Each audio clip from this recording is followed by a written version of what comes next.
So you've been away from Morningstar for how long once again? Several years, like 10 years For, ago? Yeah. well, 2025, so 15 years actually. I moved up here in January of 2010.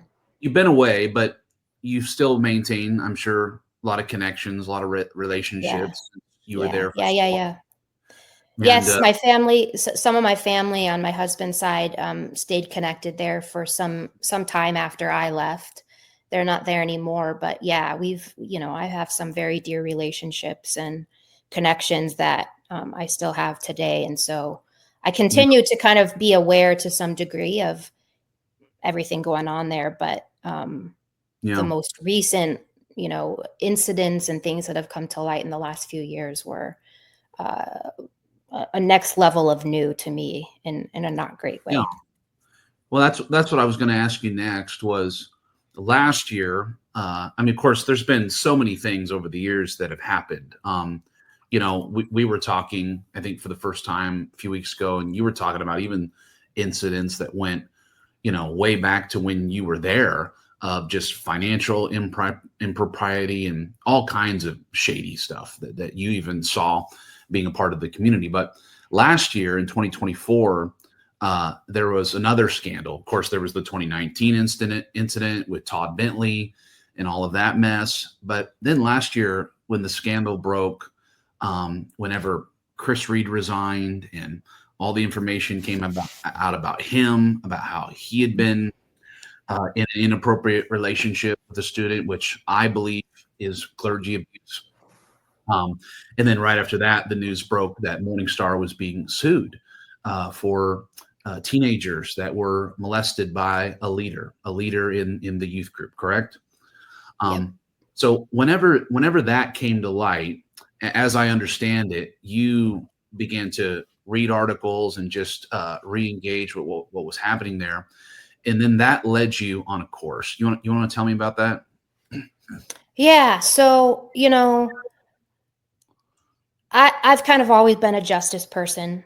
Um, it's just part of who I am. Like I was the kid, you know, dreaming about issuing a citizen's arrest of some criminal to, be the Really? face of justice. And yeah, and actually, for a while, some friends gave me the nickname Sheriff because this is just part of who I am. Like I care about Wow. justice and truth and accountability for wrongdoing and that passion has led me all over the world. I mean, Yeah. I've held lepers' hands in northern Thailand, and I've uh, taught Mm. hygiene training in the middle of nowhere, Kenya, and I've been to meet with jihadist extremist leaders in the middle of nowhere, northern Mali, literally Timbuktu.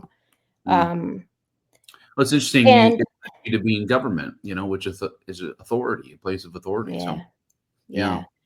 yeah. Um, so that's always been part of who I am. But when I left Morningstar in 2010, I left with somewhat of a disillusioned perspective of what the ministry was all about. I'd seen it firsthand for years, and Yeah. when I left, I was happy to leave, and I never intended to look back. But as you Mhm. said, well, first of all, the Mike Bickle stuff had happened Yeah. that caught my attention, and Yeah. then, and by Mike Bickle stuff, I mean the um, the uncovering of his abuse Yep. came to light, and And um, that ministry and even Mike was so connected with Rick.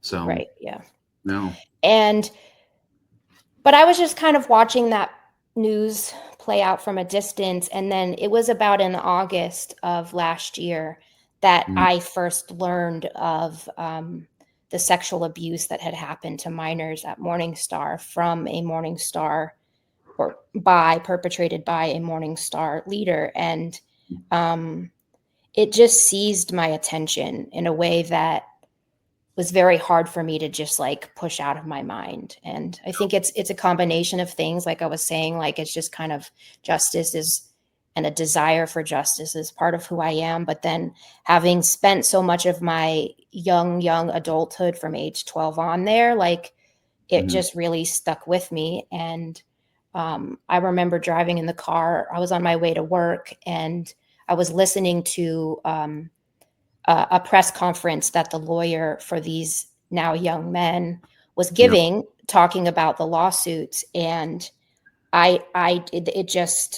it moved me in a way hearing it. I don't know exactly why, but I got into work, and, I needed to get to work. I had a lot going on. And so I was like, okay, I'm just going to shoot out a message to some people on Facebook from Morningstar and just say, like, I want to do something about this, and I hope that you all do too. And so I did. I just went through my Facebook friends list and grabbed as many names from Morningstar as I could, threw it all into a message, and said, hey guys, I just watched this. I've been listening to this story play out. I'm appalled. I want to do something about it. And that initial message, it is what turned into where we are now, which is, more than 400 signatures on a statement calling for Rick Joyner to resign, calling for accountability and change at Morningstar. And I think I'll stop there. There's so much more I could say, but that's kind of how I became involved over the last few months. Hey, I want to thank you for watching this video today. This video is brought to you by Lion of Light Ministries, a ministry that is dedicated to giving voice to victims, standing for the most weak and vulnerable among us, and fighting to make the church a safer place as well. But we can't continue to do this work that we're doing without your help. So I'm asking people to consider partnering with us, continue supporting us even on a monthly basis as a ministry. Once you pray, if you feel that God is stirring you to do that, there's a few different ways that you can partner with our ministry. Number one, you can partner directly through YouTube. Just go to our channel, click the join button right next to the subscribe button, and you can partner at different levels right there on YouTube. Number two, you can partner through our website. Just click the link in the description of this video, or you can just visit lionoflight.org directly and partner at different levels through our website.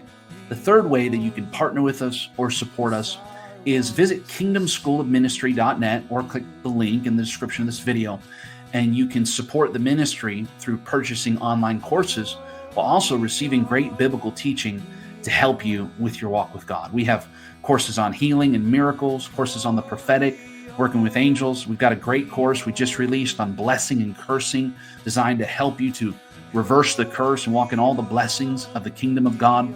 So anyways, that's another way as well. But either way, I want this channel and the video, the content to be a blessing to you.